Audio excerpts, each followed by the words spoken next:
Pois é, galera, saiu o capítulo 90 de Dragon Ball Super e olha, sendo bem sincero, hoje não vai dar pra aliviar não. Eu acho que os japas estão precisando de uma chacoalhada pro mangá voltar a ficar bom. Vem comigo, vamos lá.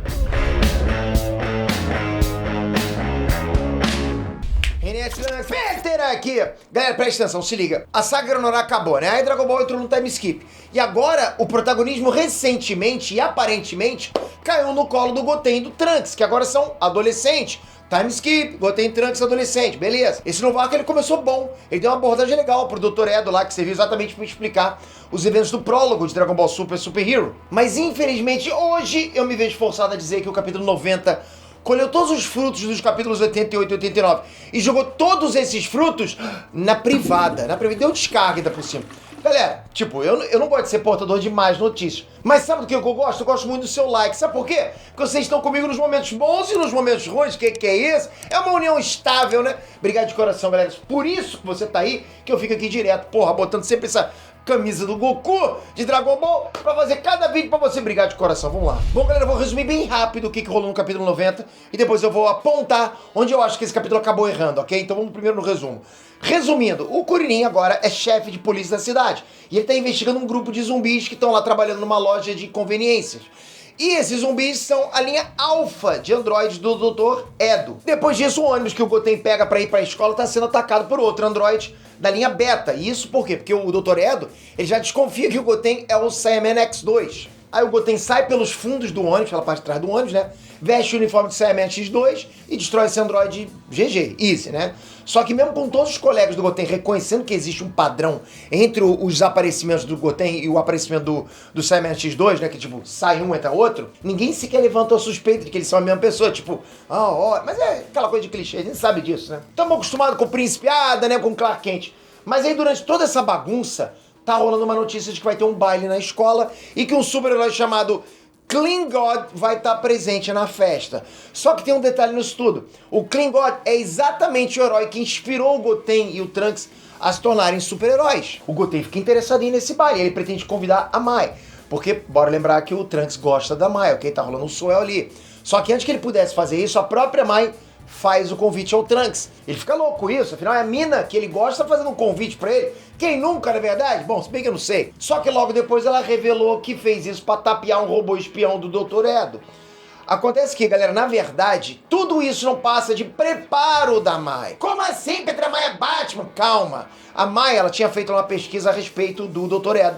E ela acredita que tudo que tá acontecendo nos últimos dias é a armação dele. Porra, a mina é esperta pra caramba. Mas acontece que ela também descobriu que o Dr. Edo é fã número 1 do Clean God.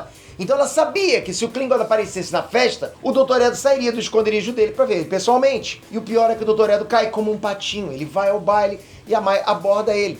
Mas o Dr. Edo acaba sendo salvo pelo Beta número 1. A polícia, sendo liderada pelo Kuririn, como eu falei, né, acaba chegando lá e manda o Dr. Edo se entregar.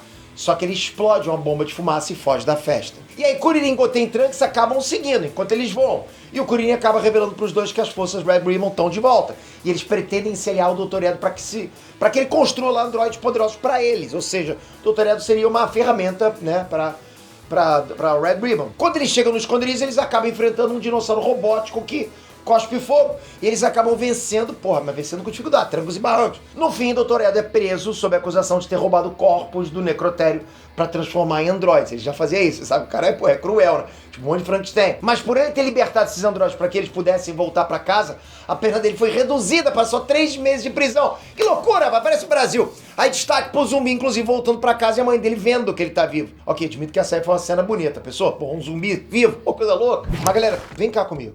Que capítulo ruim, sério. Sabe qual é a impressão que me dá?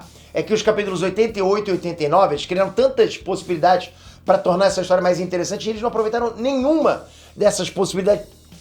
Tipo, sabe? Você duvida do que eu tô falando? Então olha só, se liga. No capítulo 88, tem um momento que o Goten e o Trunks recebem a notícia de que tem um roubo acontecendo. Mas eles logo percebem lá que não podem fazer nada, porque se trata de roubo de dados cibernéticos, ou seja, é um ataque hacker. E não tem nada que eles possam fazer contra isso. Só que no capítulo seguinte, quando o Trunks tenta acessar o arquivo do Dr. Gero, o computador é atacado por um vírus de computador. Mas quem resolve esse problema pro Trunks é a Bra. Aí a gente pensa, então a Bra agora deve ser o cérebro da equipe de super-heróis e ela que vai resolver os problemas que envolvem, tipo aquele conhecimento científico, mais técnico, esse tipo de coisa, né? Tecnológico, né? Da mesma forma que a Bulma foi pro Goku na época de Dragon Ball clássico, entende? Então a Bra poderia ser. Pois é, não teve nada disso. Simplesmente ignoraram todo o potencial que a inteligência da Bra poderia incluir dentro da história. Pô, ela poderia ser uma cabeça-chave muito boa pra equipe, né? Outra coisa, no capítulo 89, teve aquela cena da Mai se apaixonando pelo Saiyaman X1 depois de ter confundido ele com o Mirai Trunks, né? Eu trouxe pra vocês a análise. E o mangá deixou claro que, sim, ela confundiu ele com o Mirai Trunks.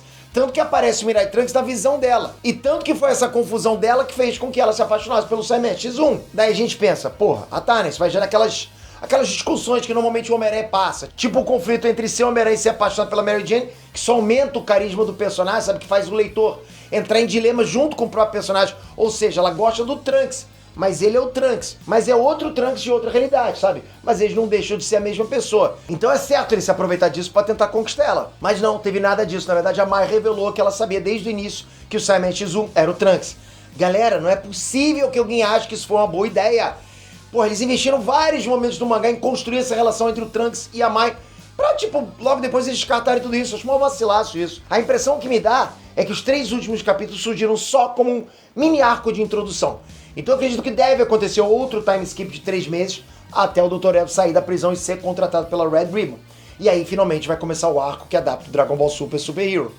Enfim, galera, acho que esse mini arco teria sido muito melhor aproveitado se dedicassem mais capítulos a esse mini arco e aproveitassem todas as coisas que o próprio mangá deu margem. E é por isso que, com muita dor no coração, eu digo que eu não gostei como esse mini arco fechou. Mas eu trouxe pra vocês fielmente todas as análises, eu gosto disso pra caramba. E eu quero muito ver os comentários de vocês. O que vocês acharam? Tão ansiosos, tão hypados pra volta do próximo arco ou pra volta do anime? Comenta aqui embaixo, hein? Tá acabando mais um ciclo, começando o outro. Mas você tem que estar inscrito aqui. Aqui é o canal que mais cobre Dragon Ball, tu sabe disso. Tamo junto demais, galera. Então se inscreve aqui, ativa o sininho pra você não perder o próximo vídeo. Valeu, galera. Até a próxima. Fui!